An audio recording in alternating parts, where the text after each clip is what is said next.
Hello everyone. So in this video we are making some chili sauce. It's called Grandma's chili sauce in the canning book.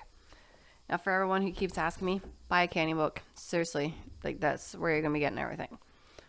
Okay, so in there, like this is how easy this video is, guys. Like how easy it is to make chili sauce.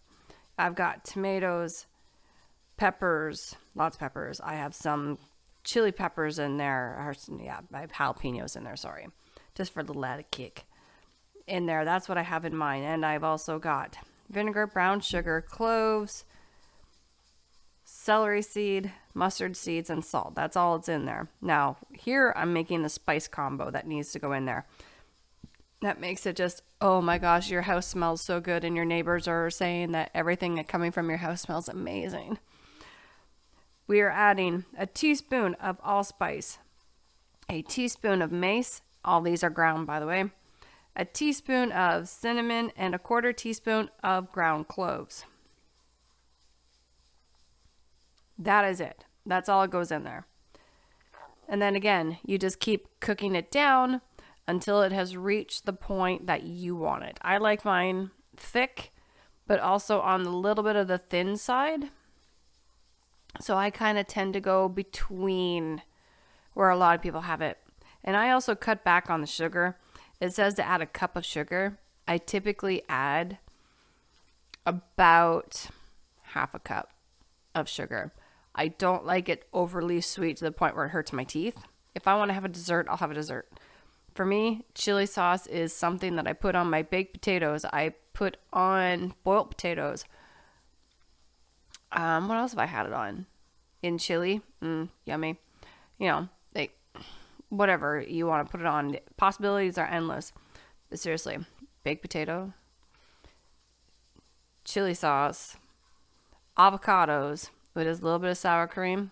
A little bit of green onions on top. It's delicious.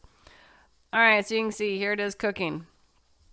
This is where I add the spices, and I just keep letting that cook down and the spices cook down. Because first you want to cook it for about an hour and a half until everything gets nice and tender and loosened up, and then you add everything else in, which is what I've done here.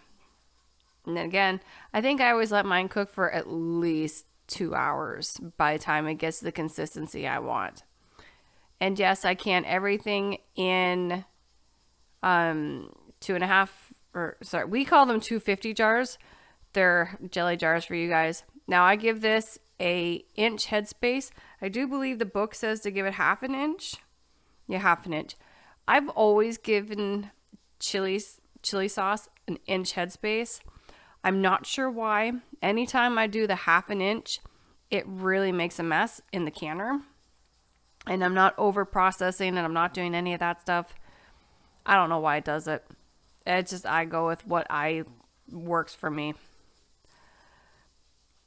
All right, so we're debubbling. Make sure to bubble. I tell you, some of the canning words are absolutely hilarious. Then we're going to wipe the rim.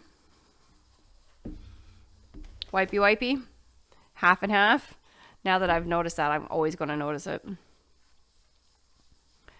Then we're going to put a lid on it.